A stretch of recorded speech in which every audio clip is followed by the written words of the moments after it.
Algumas pessoas, inclusive, manifestaram dúvidas em saber o que é correlate. Eu nem sei se é assim que pronuncia. Aí eu vou pedir para o Emílio também explicar aí no começo para vocês o que que isso quer dizer, né? E como é a pronúncia desse negócio, se ele souber. Então, a gente vai receber ele hoje aqui. É um prazer receber ele, agradecer a disponibilidade, cumprimentar todos também que estão presentes até agora e os que vão chegar também. O Emílio, ele vai se apresentar melhor para vocês, né? Mas ele é pastor da CMA, né? Só de abertura aqui, pastor meu, do Peregrino, da Bia também. E de resto ele vai se apresentar, né, para vocês. E ele vai falar para a gente hoje, continuando, né, nosso estudo em felicidade. A gente vai hoje se debruçar sobre o livro de Eclesiastes, em específico, e ver o que o pregador tem para falar para a gente. Vou só fazer uma oração e já passo a palavra para o Emílio. E continua aí. Então, vamos orar? Vou orar aqui. Senhor Deus, te agradecemos por mais um dia que o Senhor nos concede. Te agradecemos porque, apesar das dificuldades desse semestre, o Senhor tem mantido o SCA de pé, pela tecnologia que nos permite nos reunirmos ainda aqui online, e pelo Emílio, que disponibilizou um tempo de vir falar para a gente hoje. Que o Senhor o abençoe, que o Senhor dê a ele as palavras certas e também nos capacite a entender. E que, acima de tudo, o Senhor nos faça, edifique a nossa fé por meio de todo esse semestre. É o que te peço, no nome de Jesus. Amém. Pastor, a palavra aí. À vontade. Obrigado, Vitor. E agora eu começo com as palavras mais usadas no tempo da pandemia. Vocês estão me ouvindo bem? Isso. Sempre começa com isso, né? Ou então, seu áudio está fechado. Só se diz esse tipo de coisa nesses tempos. Então, boa tarde. Oi, Vitor. Oi, pessoal. Agradeço pelo convite. É um prazer estar aqui para servi-los e tentar ajudá-los a pensar um pouquinho mais sobre esse nosso assunto, para a gente entender aqui melhor esse tema, né? O tema, como o Vitor estava falando, é um tal de Coelet. Quem é esse bicho? Coelet, o que é isso? Parece o nome de alguma, sei lá, alguma raiz oriental, alguma coisa misteriosa assim que põe na comida, não sei. Que trem é esse? Então vamos pensar sobre isso tudo e dentro desse tema de busca pela felicidade, tá bom? Eu vou falar, não vou demorar muito não.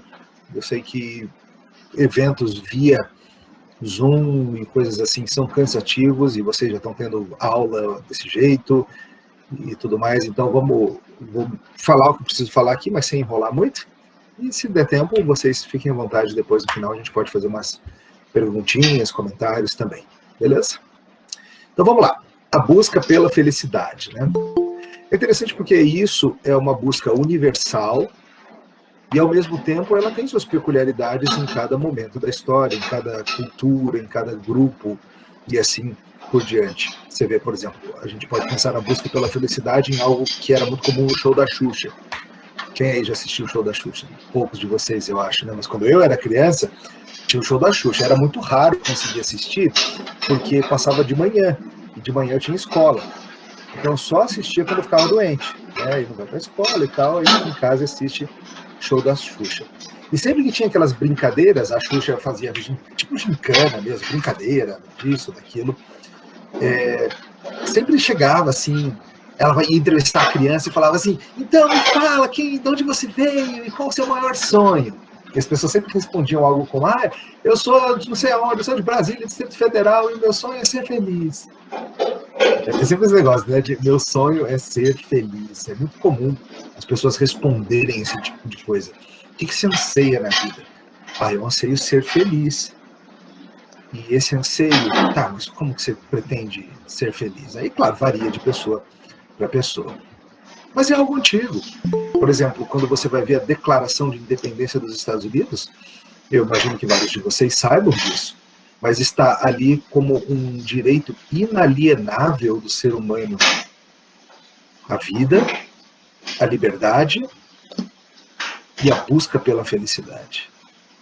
A vida, a liberdade e a busca pela felicidade como direitos inalienáveis de todo ser humano. É interessante que não é vida, liberdade e felicidade. É vida, liberdade e a busca pela felicidade. Porque não tem como você garantir mesmo que você vai encontrar. Mas a busca por isso é universal. E o livro que a gente vai usar hoje para pensar sobre isso fala bastante dessa questão, sim. Não fala só disso, mas fala bastante dessa questão, que é o Kohelet ou Eclesiastes.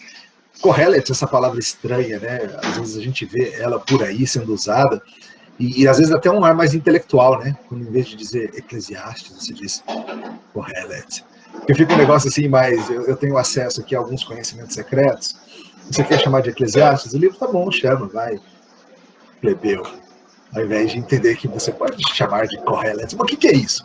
É a mesma coisa, tá? Vou explicar por que é mais ou menos a mesma coisa.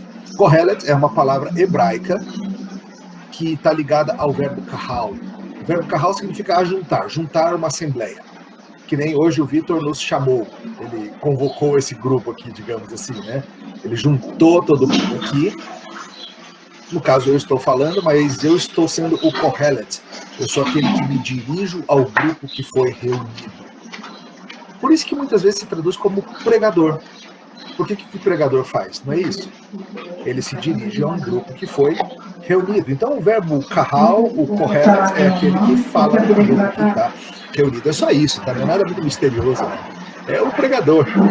Ou, como alguns buscam traduzir, o convocador. No caso aqui a gente tem dois Kohelets. O Vitor foi o convocador, quem chamou a reunião, e eu sou o pregador que estou me dirigindo ao grupo. Mas no caso do livro de Eclesiastes, não tá tirado da ele tem um Kohelet, ele tem um pregador também. Por que chama Eclesiastes? Está ligado à palavra latina para igreja. A palavra grega para igreja. Eclesia. A mesma ideia de uma assembleia, de um grupo que é reunido. Então é uma mensagem dada por um pregador para um grupo reunido com essa finalidade. Tá, mas quem é Kohelet? Veja, a gente não vai gastar muito tempo nisso, tá? Se você quiser, tem muitos bons livros, bons comentários em português, em inglês, você encontra também, falando sobre isso, e eu sou da posição, eu não vou fazer uma defesa longa disso, mas eu sou da posição de que o tal do Kohelet, o tal do pregador, é Salomão. Salomão, filho de Davi, que foi rei sobre Jerusalém. Essa tem sido historicamente a posição aceita dentro da igreja, dentro do povo de Deus. É realmente mais tarde, tem um ou outro questionamento, depois com o liberalismo teológico isso vai ser mais questionado, mas se você quiser entrar nisso, não é o meu objetivo. Tem muitas obras conservadoras, por exemplo, o Palmer Robertson faz uma ótima defesa da autoria de Salomão, ele mostra a plausibilidade interna, ele fala sobre linguajar, ele usa evidências extra-bíblicas também. Então, assim, tem muito material sobre isso. O meu ponto, e eu estou assumindo que é Salomão, é que se trata de um sábio que tem uma mensagem para passar adiante. Eu gosto de pensar naquela figura, assim, uma pessoa que está ali na cama, no leito de morte, e aí ele manda chamar a família, né? Chama todo mundo. Tá, vamos lá, vovô quer dizer suas últimas palavras, algo assim bem trágico, tem umas últimas coisas para dizer aqui para quem está chegando.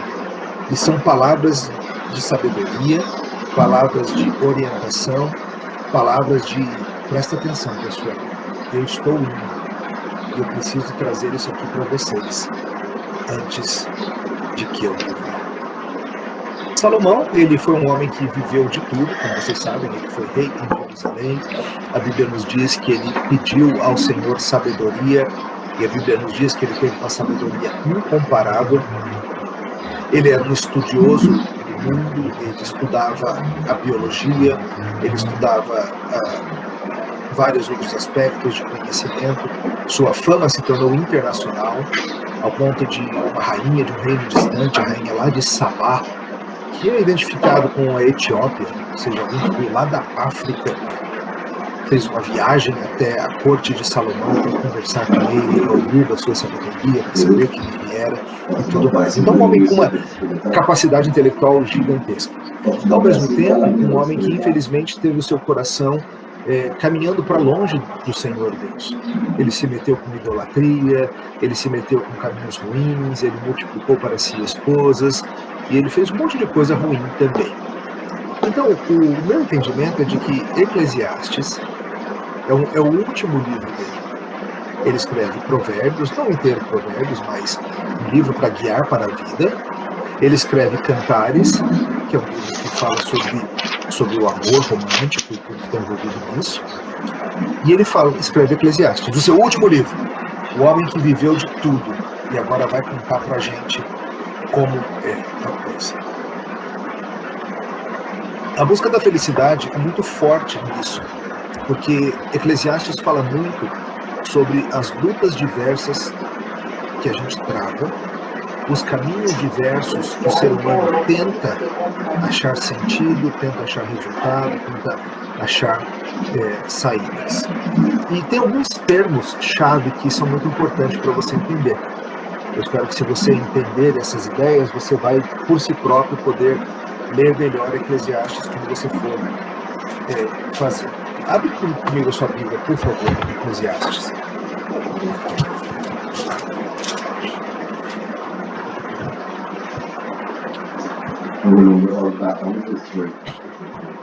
Vamos ali para o capítulo 1, tá?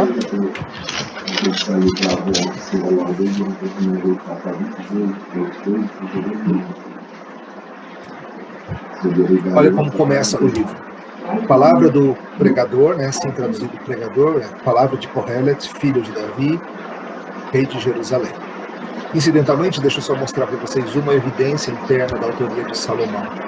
Olha ali no versículo 12. Eu, o Kohelet, venho sendo rei de Israel em Jerusalém. Muito interessante. Ele é um filho de Davi, ou seja, não é Davi.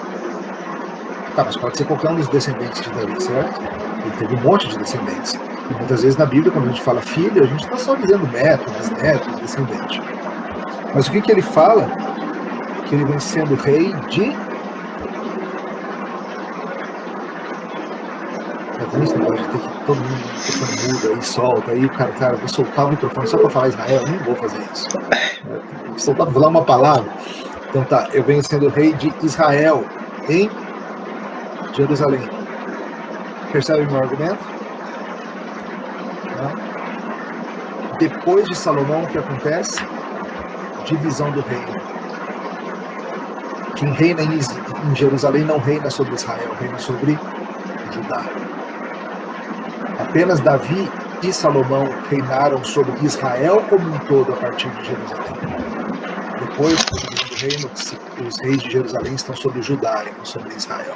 Então, uma evidência interna aí de que se trata de alguém que vem logo no início desse momento histórico, um pregador. Claro, as discussões são mais longas que isso, eu não vou entrar nisso. Mas vamos lá, vamos ver o que eu quero mostrar para vocês. Vai para o verso 2. Olha o que ele diz. Vaidade de vaidades, diz o pregador. Vaidade de vaidades, tudo é vaidade. Essa palavrinha vaidade. A Bíblia de algum de vocês tem um outro termo que não seja vaidade? Se alguém tiver, abre, por favor, o microfone e me fala. Aqui na NVI está inutilidade. Inutilidade. Legal, obrigado, Ana. Inutilidade é uma outra tradução. Alguém tem alguma outra?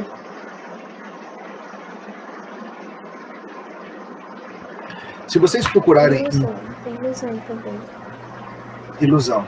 Obrigado, Beatriz. Ilusão, inutilidade, vaidade. Você está vendo que, pelo menos quando a gente pensa em português, vaidade e inutilidade são coisas muito diferentes, não são? Inutilidade a gente pensa, por exemplo, naquelas coisas que não têm valor algum, que não tem nenhum uso. Já vaidade você pensa no quê? Você pensa naquela passadinha que você dá na câmera antes de abrir a câmera para todo mundo na reunião do SCA, porque você quer olhar como está o cabelo e tal, você precisa dar aquela checada, arrumar o cabelo, limpar o óculos, poxa, minha barba não tá legal, vou dar uma cortada aqui, porque aquela cremosa vai estar na reunião, vai que ela me acha bonito hoje, né? Vou até deixar a câmera aberta aqui, qualquer coisa assim. Então a gente pensa em vaidade como isso, inutilidade é algo muito diferente, e se vocês procurarem mais traduções em inglês, em espanhol e assim por diante, você vai ver que tem muitas palavras usadas aqui, porque o termo que está sendo usado é um termo muito difícil de traduzir. Mas se a gente entendendo melhor, a gente vai entender bem o que Salomão está dizendo aqui. A palavra em hebraico é hevel, depende de como você pronuncia, que é o mesmo termo que dá nome a Abel. Aquele Abel, tá? Aquele primeiro mártir da igreja. Rebel. Salomão está dizendo, rebelde rebeldes, diz o pregador. Tudo é rebel. Então, o que significa isso? O que quer dizer esse negócio? Significa o seguinte, algo difícil de segurar, algo como um vapor, algo como uma neblina, que não tem substância, que facilmente se esvai. Algo que não tem como se agarrar, não tem como você se prender. Algo realmente esfumaçado, por assim dizer. As diferentes traduções tentam botar nas outras línguas nuances diversas. Então, inutilidade é uma certa nuance no sentido de que é algo que, se você tentar se agarrar aquilo, vai ser inútil. Vaidade, aí vem do latim vanitas, que não é tanto a vaidade de quem fica se achando gato na frente do espelho. É muito mais essa questão de isso aí é inútil mesmo, isso aí é tentar fazer isso é perda de tempo, isso é só vaidade, e assim por diante.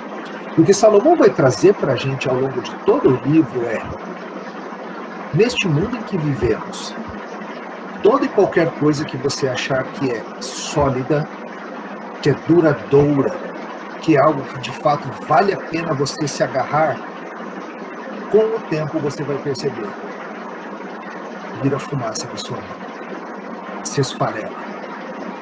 Você acha que é tão sólido e aquilo se vai. Isso é Salomão já no final das contas dizendo que tudo que ele tentou virou fumaça na mão dele. Isso é importante. Puxa vida, mas então é um livro super deprê, né? Porque ele vai dizer que no final das contas esse mundo não tem valor nenhum. Tudo é fumaça, tudo é besteira, tudo é inútil. Vou fazer, o que eu faço então? Vamos dormir então, pronto, esperar a morte chegar. Vamos lamber uns corrimão na cidade para pegar logo esse Covid, e é isso, ou qualquer coisa assim. Calma. Tem uma outra expressão que é muito importante aqui também. Verso 3. Que proveito tem o homem de todo o seu trabalho com que se afadiga debaixo do sol. Essa expressão debaixo do sol ou debaixo do céu, como ela aparece em outros momentos, ela é muito importante também para você entender o livro de Eclesiastes. O que Salomão está fazendo aqui, ele está mostrando para a gente a realidade do mundo quebrado. Ele está mostrando para a gente a realidade do mundo difícil. Não do mundo como ele deveria ser, mas do mundo quebrado em que nós habitamos. Essa ideia de debaixo do sol, penso, se refere à vida aqui embaixo, sem referência a algo transcendente.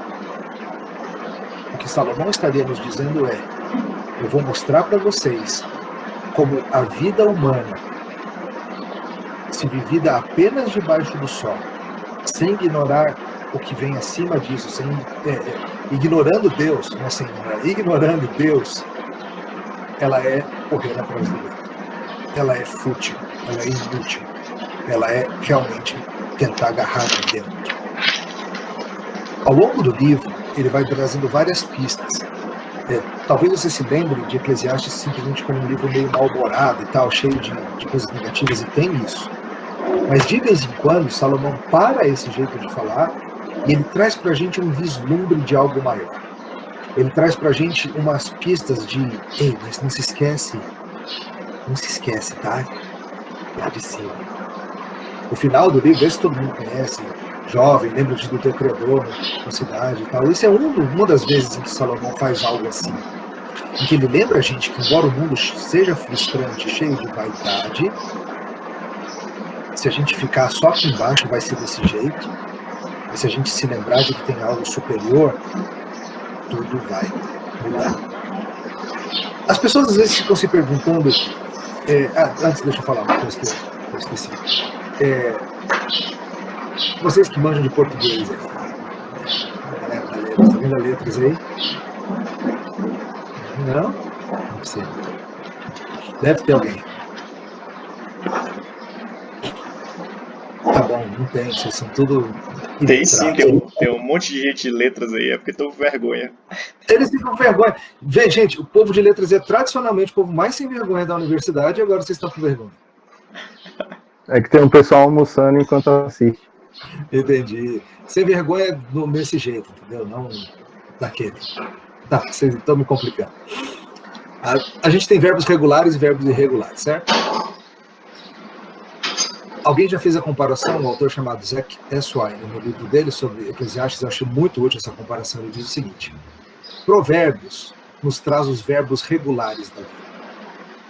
Provérbios mostra pra gente como a vida funciona normalmente, na sua regularidade. Fazendo isso, resulta isso. Se for por esse caminho, vai acabar assim. Se tentar desse jeito, o resultado é esse. Eclesiastes, entretanto, nos mostra os verbos irregulares da vida. O fato de que muitas vezes você acha que a vida vai andar segundo um padrão, só que a vida meio que puxa o nosso tapete. A gente fala, ué, que coisa estranha. Não era assim que a gente esperaria que o mundo andasse. Então os verbos irregulares mostram pra gente a vida debaixo do sol. E como ela pode ser difícil, cheia de surpresas. Por isso que tem tanta coisa que você fica lendo, você fica, gente, que coisa estranha que Salomão está dizendo aqui, ou seja, quem for que escreveu, coisa esquisita. Porque ele está mostrando pra gente que a vida não anda conforme o plano. Ele fala coisas como, vi um jovem morrendo nos seus dias, e vi um vilão, um homem mau, vivendo muitos anos. E a gente pensa, no mundo normal não deveria ser assim. O perverso vivendo longa e ditosa velhice, e o jovem morrendo cedo. E Salomão está dizendo, não devia ser assim, mas é. Porque este não é um mundo normal. Este é um mundo quebrado. E esse mundo quebrado ficou cheio de fumaça. Vamos comigo para o final do livro, capítulo 12. Vou mostrar uma coisinha para vocês. Mostrei o comecinho, quero mostrar agora o final. Depois de dizer no verso 8, de novo, vaidade de vaidade, diz o pregador, tudo é vaidade, aí meio que ele bota o parênteses final no livro, tá? Aí meio que ele está encerrando a discussão que ele trouxe. Só que aí ele vai agora explicar pra gente o que ele estava fazendo. Ele vai explicar pra gente qual era o projeto dele. E ele vai explicar o seguinte, ele diz, o pregador, além de sábio, ainda ensinou ao povo conhecimento. E, atentando e esquadrinhando, compôs muitos provérbios. E aí olha o verso 10, que é importante. Ele vai dizer o que ele estava fazendo nesse livro. Ele diz, procurou o pregador achar palavras agradáveis e escrever com retidão palavras de verdade. Eu quis fazer um livro cheio de beleza e verdade, é isso que ele está dizendo. Palavras agradáveis é nesse sentido de bem organizadas, bem pensadas. Eclesiastes é cheio de frases memoráveis, né? Coisas como há tempo para tudo debaixo do céu, ou coisas como lança o teu pão sobre as águas, que depois de alguns dias o acharás. Ele é cheio dessas frases memoráveis, mas são palavras de verdade, ou seja, eu quis dar a real para vocês. Para quê? Verso 11. As palavras dos sábios são como aguilhões, e como pregos bem fixados e sentenças coligíveis dadas pelo único pastor. Olha o que ele diz. As palavras de sabedoria, elas funcionam como aguilhão. O aguilhão aqui que ele tem em mente é um instrumento pontudo que você usava para tocar o gado. Digamos que você quer que o gado vá numa certa direção, ele está meio teimoso, você dá aquela espetadinha nele e ele vai. Então o que ele está dizendo é, este livro de sabedoria, ele foi projetado para funcionar que nem um aguilhão. Mas para espetar quem? Quem que você acha? A gente. Você, leitor. Para te espetar na direção do pastor, do único pastor. São como pregos bem fixados, então é como se algo que te espeta e algo que está fixado para que você entenda, para que você veja. E ele faz algumas outras conclusões, e no 13 ele traz um verso bem conhecido também: de tudo que se tem ouvido, a suma é: teme a Deus e guarde os seus mandamentos, porque isso é o dever de todo homem. Deus há de trazer a juízo todas as suas obras, aquelas que estão escondidas, quer sejam boas, quer sejam más. Então, veja, Salomão está aqui encerrando a coisa e ele está dizendo: gente, esse livro aqui eu fiz, e eu botei muita coisa verdadeira aqui, eu sei que foi meio difícil às vezes, mas eu fiz isso com beleza. Tudo isso com o objetivo de cutucar vocês, para que vocês se voltem para Deus, amem os mandamentos dele, e saibam que nesse mundo fugaz, nesse mundo vaporoso, o que a gente tem é isso: é se lembrar de Deus, se lembrar de quem ele é e do seu julgamento. Então perceba, o livro é uma caminhada mostrando pra gente que essa vida é cheia de fumaça e que todos os lugares em que a gente acha que a vida está, se a gente ficar agarrado nessas coisas, a gente só vai se frustrar, porque são fumaça. Mas se nessa vida vaporosa a gente se agarrar em Deus, a gente vai andar bem. Então esse é meio que o resumo do projeto de Salomão, o que ele está querendo fazer. E dentro disso, acho que vale a pena mostrar para vocês algumas coisas que ele fala sobre a busca da felicidade. Vamos olhar o capítulo 2 juntos. Eu quero ler mais extensamente o capítulo 2 com vocês, ajudá-los a ver.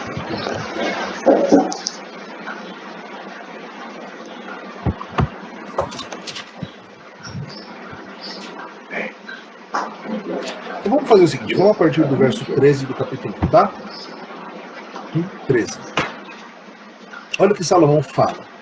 Ele acabou de falar, gente, esse mundo aqui é super frustrante. Aí ele vai mostrar pra gente alguns exemplos. Ele fala: olha, apliquei o coração a esquadrinhar e a informar-me com sabedoria de tudo quando sucede debaixo do céu.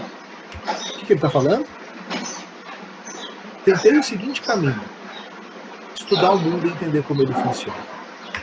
Apliquei meu coração, de fato, a estudar. Fui lá para o UNB, peguei crédito em tudo que é disciplina, tudo que é departamento, fiz um monte de curso, fui lá, PIBIC, mestrado, o que eu consegui eu fiz. Me meti nessa de estudar.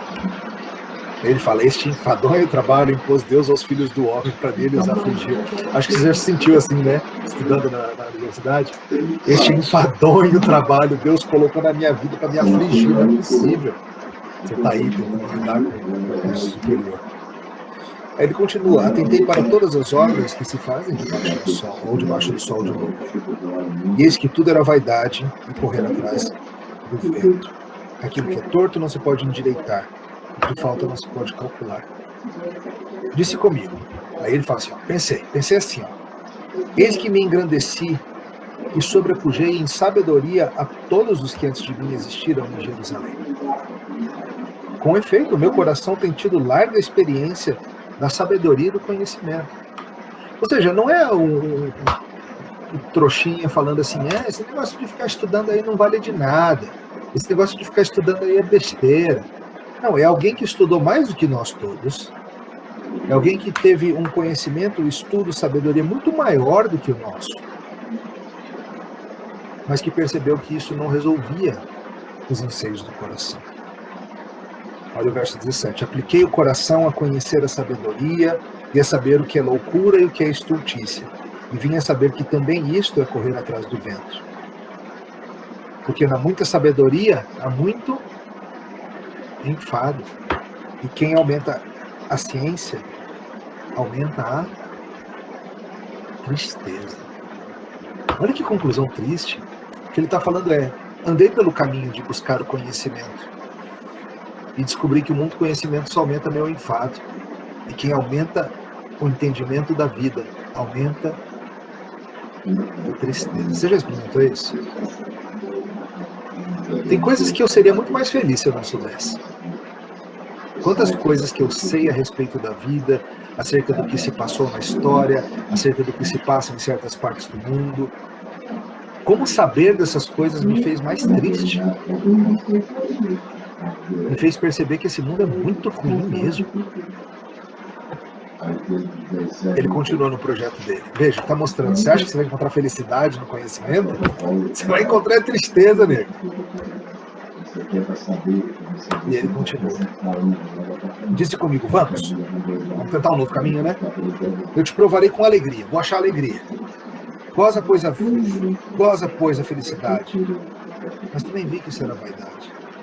Do riso eu disse, é loucura, e da alegria eu disse de que serve. Resolvi no meu coração dar-me ao vinho. Olha ele tentando outro caminho. Resolvi dar-me ao vinho, regendo-me, contudo, pela sabedoria. Entregar-me à loucura, até ver o que melhor seria que fizessem os filhos do homem debaixo do céu durante os poucos dias da sua vida. Aí olha quantas coisas ele fala, que são caminhos que todo mundo acha que de alguma forma vai dar felicidade. Ele fala, empreendi grandes obras. Edifiquei para mim casas, plantei para mim vinhas. Ou seja, um cara que falou assim, vou fazer um monte de projeto grande, cheio da grana, né? Vou fazer um monte de casa, vou construir vinhas, fiz jardins e pomares para mim, plantei árvores frutíferas de toda a espécie. Você já viu aquela ideia muito comum também, né? No brasileiro, assim, não, eu vou juntar dinheiro, porque eu vou comprar uma casinha, um sítiozinho. Aí eu vou comprar um sítiozinho, vou plantar umas arvrinhas, fazer um laguinho, os cachorros correndo solto, e vou para lá ver os passarinhos e largar essa loucura da cidade. Aí eu vou viver, aí vai ser vida boa. E Salomão está dizendo para você, eu tentei isso. Resolveu. Fiz os pomares mais lindos que você possa imaginar. Verso 6. Fiz para mim açudes, para regar com eles o bosque em que reverenciam as árvores. Comprei servos e servas, tive servos nascidos em casa. Possuí bois e ovelhas, mais do que possuíram todos os que antes de mim viveram em Jerusalém. Amontoei também para mim prata e ouro. Ou seja, você está achando que é a grana que vai te trazer felicidade? Então, deixa eu te contar. Eu amontoei mais ouro e prata do que você consegue imaginar. Tesouros dos reis e das províncias. Parece que ele está falando aqui realmente de tesouros conquistados de outros povos, seja militarmente, seja por meio de diplomacia, seja como for. Provi-me de cantores e cantoras. Ou seja, parece que Salomão está dizendo que na sua corte, lá no seu palácio, sempre tinha arte acontecendo, música, cantores e cantoras, provendo um ambiente interessante. E das delícias dos filhos dos homens, mulheres e mulheres. Ou seja, ele está dizendo, olha, tentei no conhecimento, tentei no vinho, tentei em fazer grandes obras, tentei em encher a minha casa de alegria, tentei em ter muitas posses, tentei na mulherada, mulheres e mulheres sem fim. Engrandeci-me e sobrepujei a todos os que viveram antes de mim em Jerusalém. Perseverou também comigo a minha sabedoria. Tudo quanto desejaram os meus olhos, não neguei. No final das contas, esse é o sonho de muita gente, né? Poder ter tudo que os olhos desejam. Nem privei o coração de alegria alguma, pois eu me alegrava com todas as minhas fadigas. Isso era a recompensa de todas elas. Considerei todas as obras que fizeram as minhas mãos, como também o trabalho que eu com fadigas havia feito. Ou seja, daí ele vai e considera tudo isso e diz, qual a conclusão dele no verso 11? Diz que tudo isso era fumaça e nenhum proveito havia debaixo disso. Talvez ele está dizendo para a gente, o caminho da felicidade não é esse. Não é ter uma mulher atrás da outra, como muitos homens pensam. Não é ter rios de ouro e prata, como muitos homens pensam. Não é construir para sua casinha no campo ou a sua casona, como muitos pensam. Nada disso vai trazer felicidade, Salomão está dizendo para você. Vamos continuar. Então passei a considerar a sabedoria, a loucura e a estultícia, que fará o homem que seguir o rei, o mesmo que os outros já fizeram.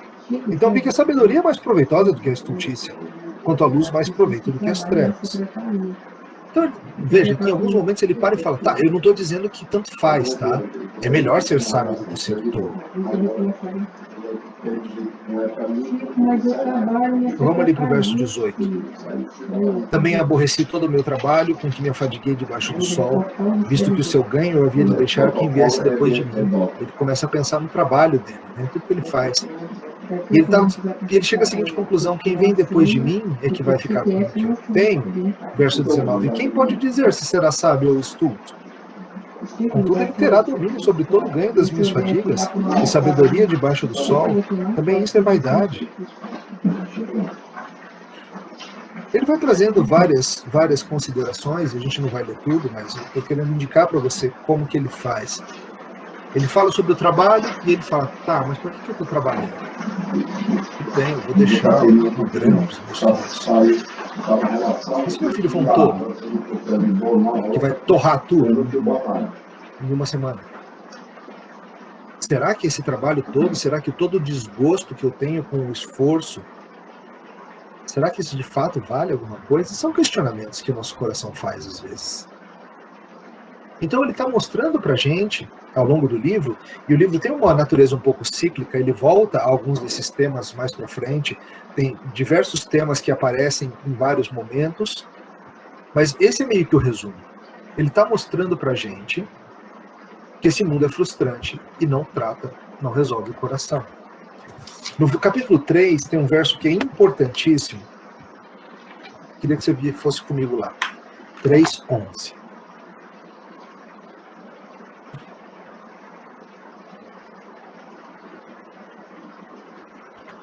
Olha o que ele diz. Tudo fez Deus formoso no seu devido tempo, e também pôs a eternidade no coração do homem, sem que este possa descobrir as obras que Deus fez desde o princípio até o fim. Esse aqui é um bom resumo do argumento todo de Salomão no livro. Ele está falando o seguinte: Deus fez o mundo formoso no seu tempo apropriado, e ele colocou no coração do homem eternidade. Só que de um jeito tal que o homem sozinho não é capaz de descobrir como as coisas funcionam. Essa ideia de eternidade no coração, os teólogos, vocês sabem, o teólogo gosta de dar nome em latim para as coisas, né? O teólogo se amarra a fazer isso. Então, essa expressão aqui tem um nomezinho que é Desiderium Eternitatis. Escrevi no chat, falei para vocês podem tirar uma por aí. Porque é para isso que servem termos teológicos para tirar. Aí, ó. Desiderium Eternitatis, desejo pelo eterno. O que Salomão está explicando para a gente é, no final das contas, a gente não vai se contentar com todos esses projetos que ele falou. Por quê? Porque nós somos seres criados para desejar o eterno. E nenhuma das coisas que são meramente terrenas, muito menos no mundo quebrado, vão ser capazes de trazer para o coração aquilo que só o eterno pode trazer. Salomão está dizendo para a gente que o ser humano, mesmo na sua rebelião, ele sabe que esse mundo é de alguma forma quebrado. Pergunta por aí para os descrentes que você encontrar. Pergunta para as pessoas assim, tipo, qual é o problema com o mundo? O que tem de errado com o mundo? Você acha que alguém vai responder para você? Não tem nada de errado com o mundo, ele é ótimo. Você acha que alguém vai responder isso? As pessoas podem dar respostas diferentes. Algumas vão dizer, é a falta de educação formal. Outros vão dizer, é a classe política, ou é isso, ou é aquilo, ou é... Seja o que for que as pessoas respondem, elas respondem. Porque as pessoas sabem que esse mundo está quebrado.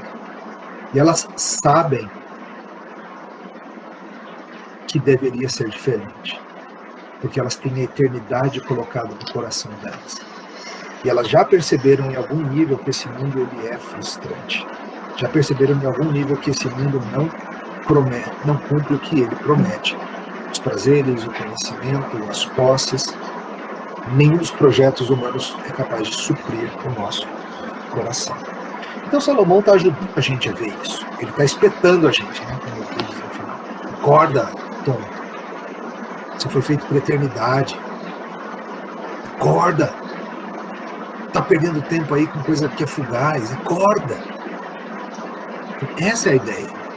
A busca pela felicidade é a gente entender que nós fomos criados para Deus. E usando a terminologia de Agostinho, só quando nossos corações descansarem em Deus, eles terão paz.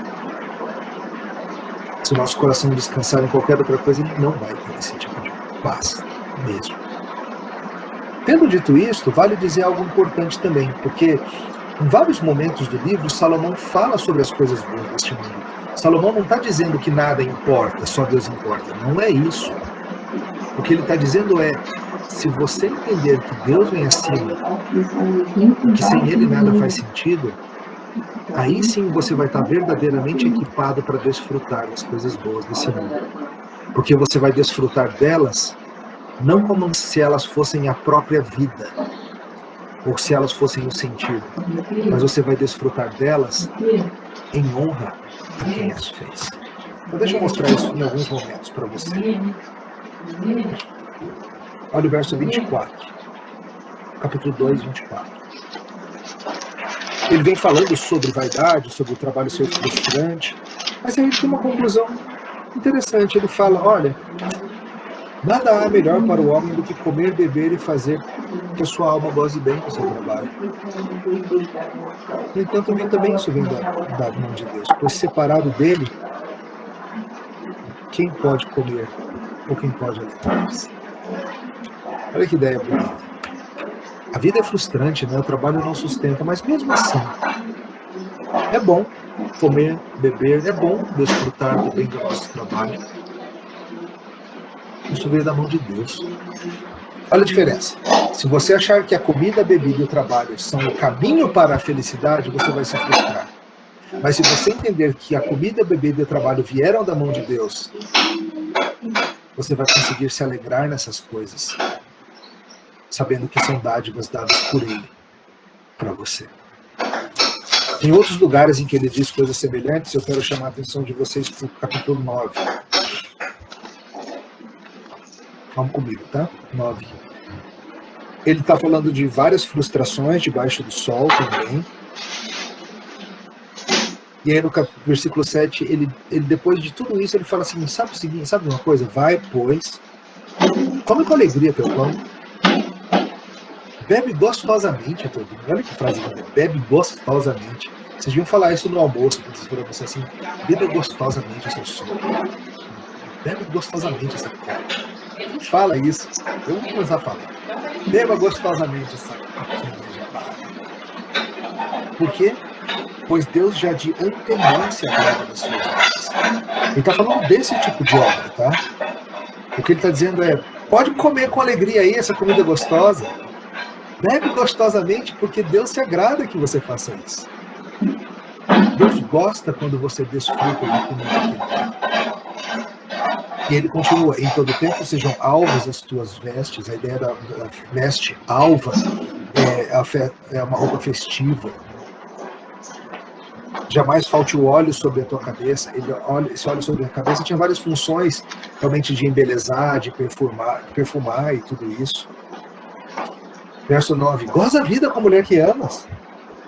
Todos os dias da tua vida fugaz, os quais Deus te deu debaixo do sol.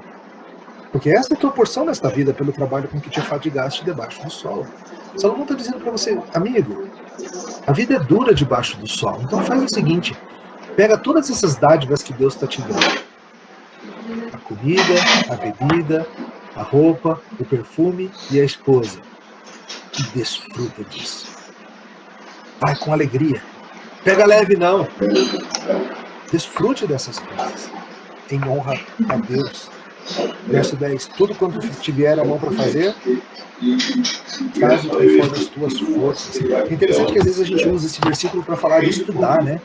Às vezes a gente fala para o jovem assim, vai lá, hein? Lembra que a Bíblia fala, o que vier a tua mão para fazer, faz o conforme as tuas forças. Estuda direito para essa prova. Não é assim que o pessoal usa? E tá certo. Mas não era disso que Salomão estava falando. Ele estava falando de come, bebe, desfruta da sua mulher. Não pega leve, não. Faz conforme as suas forças. Porque isso é presente de Deus para você se afadigando debaixo do sol. A vida é dura debaixo do sol, ela é fugaz, mas ela é cheia de vislumbres de glória e graça de Deus. Inclusive nessas coisas. Então a gente tendo isso em mente, a gente percebe o seguinte. Aquele que busca a felicidade nas coisas deste mundo só vai se frustrar. Aquele que busca a felicidade em Deus encontra. E a partir disso, consegue encontrar melhor nas coisas criadas. Porque quando você toma uma coca gelada, como você come um churrasco gostoso, um macarrão gostoso, uma sobremesa gostosa, e você não faz buscando a vida é isso, mas você fala, olha o presente que ele me deu. Você aproveita de fato aquilo como aquilo foi feito para ser aproveitado. Como uma dádiva de Deus para ajudar a vida nesse mundo quebrado a andar melhor. Tudo isso nos lembra de Cristo. Por quê? Esse é o mundo que Cristo veio redimir. Ele entrou nesse mundo quebrado e viveu as frustrações de um mundo quebrado. E todas essas coisas boas que nós temos na vida são prévias do mundo restaurado por Cristo. Se hoje a gente já pode sim se deliciar com várias dessas coisas boas que Deus nos dá, elas servem como um lembrete também de que uma vez que Cristo veio para restaurar esse mundo com sua obra, a gente tem esperança de um mundo ainda melhor. Um mundo não mais esfumaçado, mas um mundo sólido. Isso é o que eu tinha para vocês. E agora eu queria abrir aí, se alguém quiser, não sei como vocês estão de tempo, mas se alguém quiser alguma pergunta, Vitor, passo para você de novo. Beleza.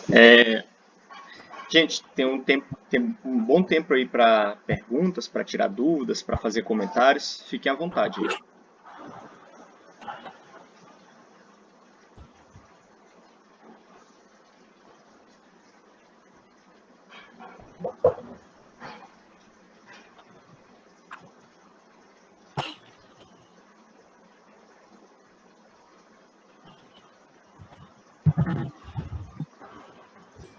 Emílio, boa tarde. Boa tarde. Emerson falando aqui, tudo bem? Oi, Emerson, beleza? Olha só, eu estou estudando o comentário do Kaiser Júnior, do Eclesiastes, e ele trabalha lá, obviamente, uma tradução dele. E sim. dentro dos significados que ele trabalha, o revela, né? Um deles ele trabalha na perspectiva de enigma, de algo que é intrincado, né? Sim. Ou seja, aquele lance do esfumaçado, né? Além de não ser algo sólido, mas é algo que, como a névoa, encobre, né? E não te deixa ver direito o que está acontecendo. Me diga, então, dentro dessa questão da sua exposição, como é que você trabalha essa perspectiva do enigma, né? Daquilo que a gente, nessa busca por felicidade, não consegue entender. Eu queria que você explorasse melhor esse aspecto do Evero. Então, o Kaiser, o livro dele é bem legal, eu usei ele bastante também. E ele vai nessa linha mesmo, de que a vida é um grande mistério. E Eclesiastes é um livro tentando solucionar esse mistério. Eu creio que a solução dele é essa. Presta atenção acima do sol. Você não vai encontrar a solução para esse mistério dentro aqui da caixinha. Você precisa pensar acima, você precisa se voltar para Deus. E eu creio que essa é uma boa tradução, sim. Embora seja meio que só ele usa assim. Mas eu gosto desse sentido de mistério também, de enigma, né? Algo que está tentando entender. Eu gostei dessa proposta do Kaiser, porque ele, lá no comentário dele, ele tenta mostrar de alguma forma que existe um plano de Deus, né? Um plano de Deus, ou como a gente imagina que as coisas deveriam funcionar, e acontecem coisas que militam contra essa compreensão, né? Nem o Jó que morre, né? Prematuramente, o vilão. E aí essas coisas são intrincadas, são enigmáticas, são difíceis. Sim, eu acho que é uma boa palavra para todos os pensadores humanos. Todos os filósofos, pensadores que acham que vão resolver o mistério, não vão. Porque os filósofos creem que ele está trabalhando apenas debaixo do sol. Ele não tem acesso ou não dá ouvidos à revelação de Deus, ao que Deus diz sobre isso. Por isso ele acaba sendo sempre frustrado e assim por diante. Mas quem tem acesso a algo acima do sol de fato tem vida melhor. No final das contas é interessante porque eu diria que não tem ninguém melhor habilitado para desfrutar de comida, bebida e sexo do que o crente. Quem melhor está capacitado para desfrutar dessas coisas é o crente. Porque ele sabe que essas coisas vieram da mão de Deus.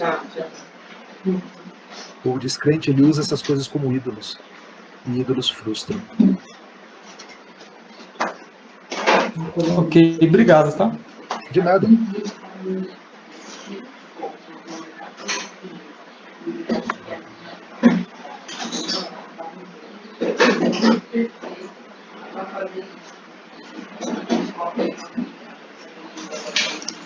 Vou fazer uma pergunta aqui, para ver se o pessoal destrava a língua aí, porque eu acho que, às vezes, com o tempo que vão surgindo as perguntas, né? Mas você citou durante a... Só um minutinho que meus pais estão falando aqui, tá confundido. É porque você citou o Agostinho, né? Quando ele diz a respeito do descanso, né? Que a nossa alma está inquieta e ela não encontra descanso a não ser quando repousa em ti. E ele tem até aquela analogia, né? Que o ser humano é uma flecha atirada em direção a Deus e que ela está todo o tempo indo, né? E ela só repousa quando ela chega no alvo, né? Que é Deus. E eu já ouvi interpretações, geralmente a gente interpreta essa passagem do Agostinho, né? Como se estivesse falando da conversão, é a maneira mais comum, né? Só que eu já ouvi outras interpretações de que ali ele está falando da própria morte, né? E de que a vida inteira vai ser uma vida de inquietude, de fato, né? Por mais que você seja crente e entenda, por exemplo, esses aspectos do Eclesiastes, de que aqui você não vai encontrar felicidade nem descanso para a alma, ainda assim, por causa do pecado, há uma certa inquietude ainda, mesmo no crente. Sim. Eu creio Você que sim. Você acha que isso bate com... Sim. Eu li recentemente um livro do James K. Smith sobre Agostinho, Na Estrada com Agostinho, que eu gostei demais do livro. Inclusive, no meu livro sobre Eclesiastes, eu usei bastante esse do James.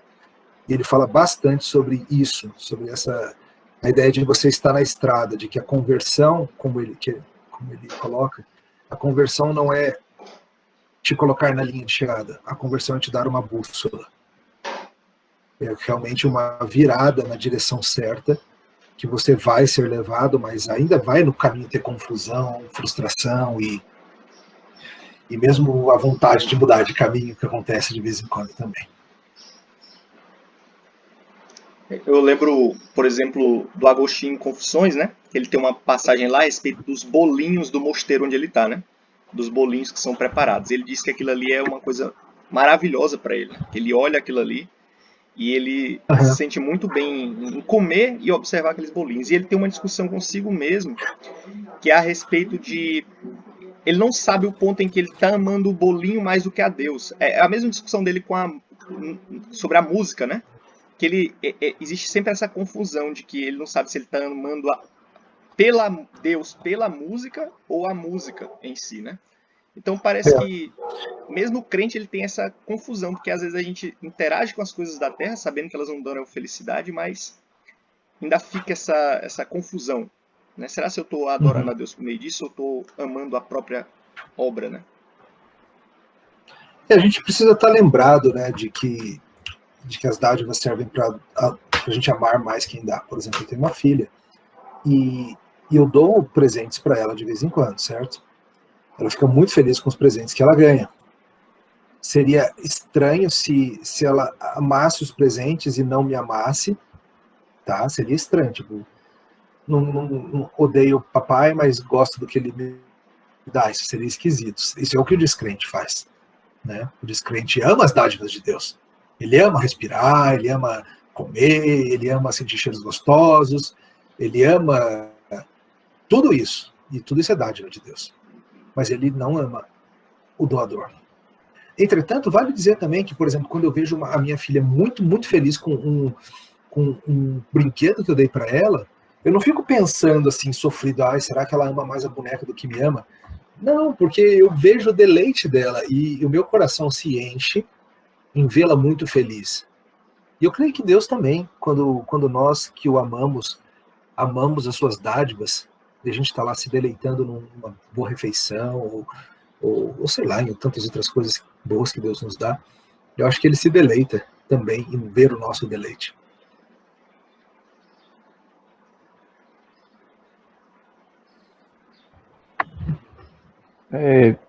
Bom, eu vou tentar fazer uma pergunta. Eu ainda estou emocionado com o que acaba de ser dito.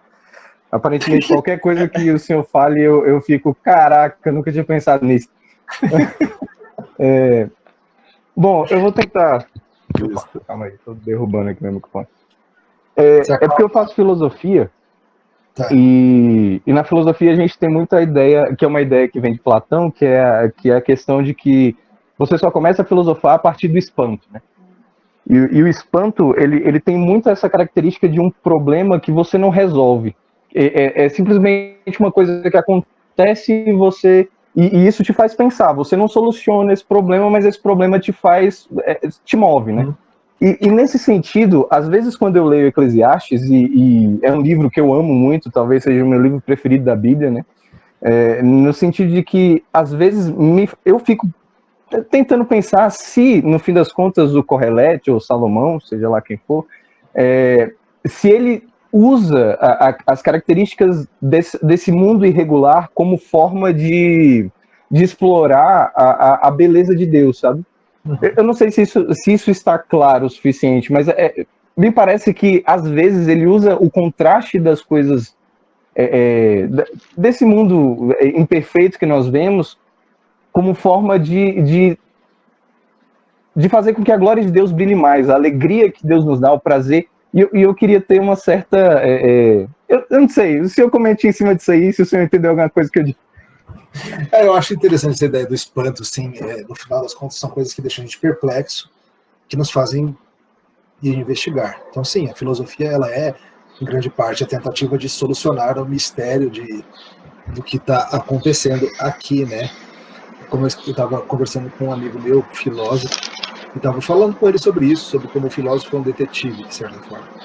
Porque ele sabe que um crime foi cometido, e ele está tentando analisar as pistas, entender o que está acontecendo.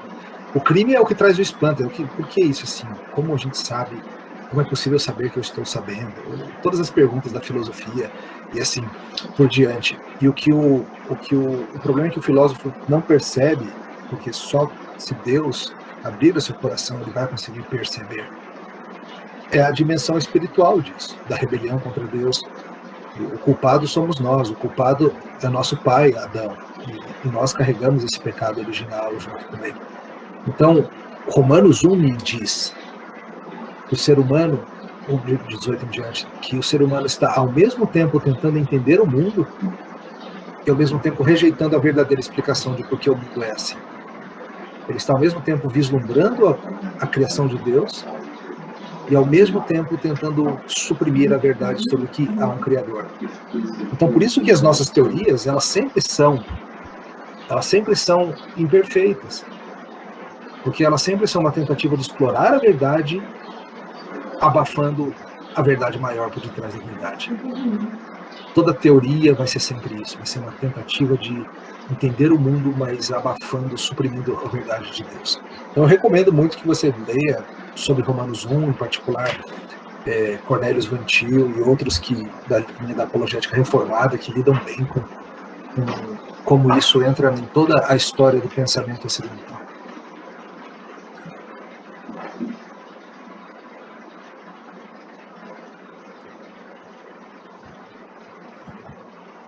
Bom, posso fazer um merchan aqui, Vitor? Pode? Fica à vontade, já ia falar a respeito disso, se você... Ó, tô soltando um livrinho aí, tá saindo em breve sobre esse assunto, o nome é Isto é Filtro Solar. Para vocês que ouviram sobre Debaixo do Sol, fica claro qual é a ideia. A ideia de Eclesiastes sendo um livro que Salomão está dando para a gente passar. Passa aí, faz o seguinte, passa esse filtro solar para você ficar protegido, para você não se queimar, mas mais do que isso, para que você possa aproveitar o parque ou a praia ou a piscina direito. Porque se você tentar ir sem filtro solar, você só vai se queimar e no dia seguinte você não vai querer nem voltar. Então, passa aí direito. Quem quiser, acha em pré-venda ainda, preço promocional lá no site da editora Monergismo. E é isso. Espero que seja útil para quem se interessar aí por saber mais sobre esse assunto de Eclesiastes. Já tem data de lançamento, pastor? Outubro sai. Depende um pouco da gráfica, porque tá tudo meio zoado, né, com esse negócio de pandemia. As gráficas estão funcionando meia força e tal. Em algum momento em outubro deve sair aí. Eles estão correndo para ser o mais rápido possível. Mas já fez revisão, já fez diagramação, só que aí está fazendo a última leitura, né? Para tirar os errinhos e tal. E aí manda para impressão. Não, Jonatas, não ganha brinde. Ganha desenho, se você quiser. Eu faço um desenho para você no livro. Um jacaré, eu sou bom de desenhar jacaré, essas coisas assim. Assinatura, tá bom, Marcos, faço sim, com muito prazer. Todos autografados, né? Uma edição para cada um do SCA autografado. Autografado e desenhado. Alguém tem mais alguma pergunta, gente? Ainda temos tempo aí.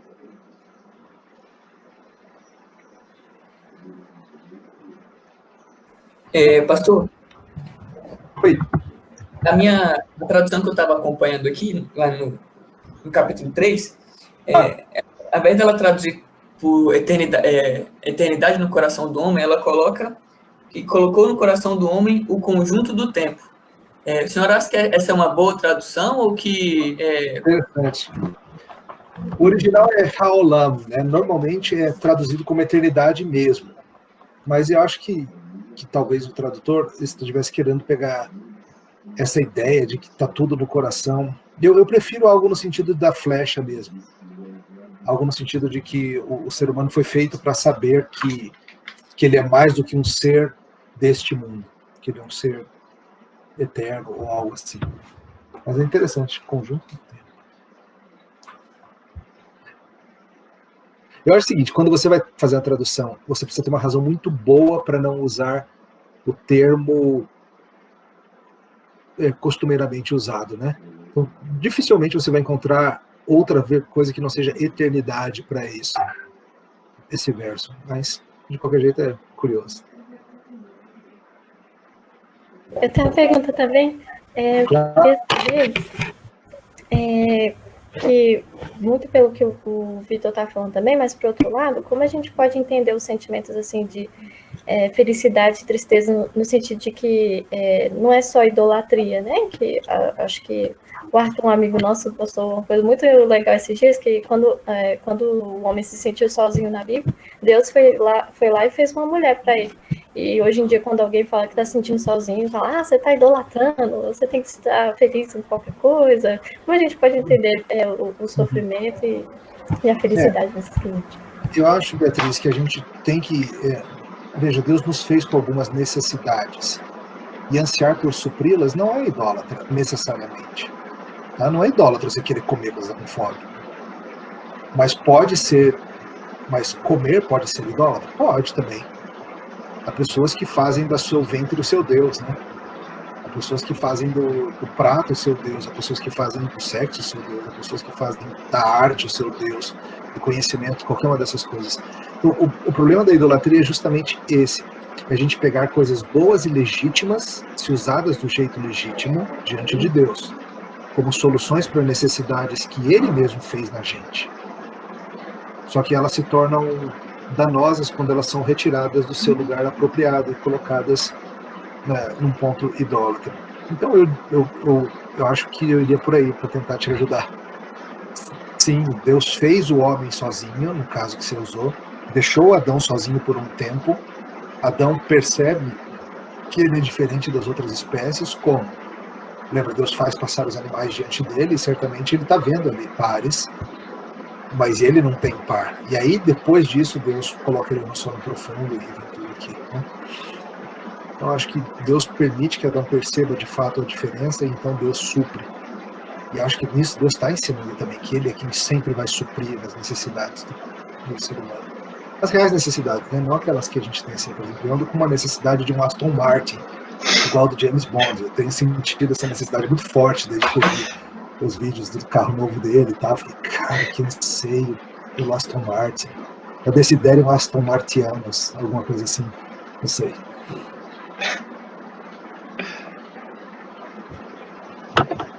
Nada, pastor. De nada.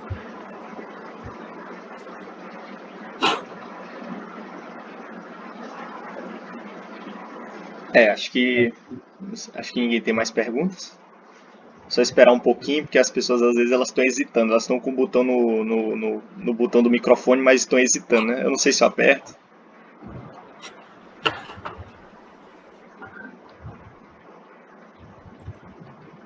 Não, acho que não. Então, fiquem aí, então, quem quiser saber mais sobre o assunto, né? O Emílio indicou o livro dele, comprem o Isto é Filtro Solar, vai sair pela Monergismo.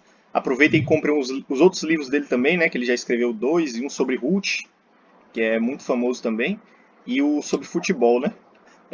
Futebol é bom pro cristão, né? Então aproveitem e comprem a trilogia aí do Emílio, se vocês quiserem. Vou pedir para ele orar e a gente já pode encerrar. Beleza, vamos orar então. Obrigado, pessoal, pela atenção. Vocês são umas gracinhas. Quem não estava prestando atenção conseguiu fazê-lo de um jeito que não atrapalhou. Foi bem de boa. Vamos orar então. Obrigado, Senhor, porque o Senhor nos dá na Tua palavra um guia para a vida completo. E tem livros como esse de Eclesiastes que nos ajudam a considerar coisas tão sérias do coração. Pedimos que o Senhor nos dê uma boa tarde, um bom fim de semana, desfrutando deste mundo em honra ao Senhor. Em nome de Jesus. Amém. Amém. Obrigado, Valeu, galera. Emílio, pelo tempo e obrigado a todos que vieram. Boa tarde. Vamos comer. Falou, povo.